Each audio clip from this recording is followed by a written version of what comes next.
San Luis Gonzaga Parish Church.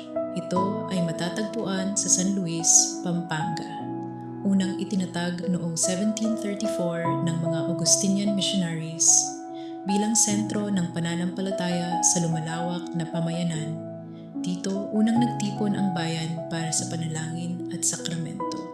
Ang simbahan ay may barok na anyo, may makakapal na pader na bato at matitibay na haligi. Ang bawat sukat ay ginawa para sa tibay at katahimikan. Isang estrukturang kayang tumayo sa panahon at pagbabago. Ito ay iniaalay kay San Luis Gonzaga, patron ng kabataan at dalisay na paglilingkod. Dito hinuhubog ang pananampalataya ng mga nagsisimula pa lamang at pinatatatag ang mga matagal nang nananampalataya. Sa San Luis, ang pananampalataya ay payak ngunit malalim. Makikita sa mga pista, prosesyon at tahimik na debosyon. Buhay ito sa mga binyag, kasal at pamamaalam. May mga kwento ng mga panalangin sinagot na nananatiling tahimik, ipinagkakatiwala sa Diyos.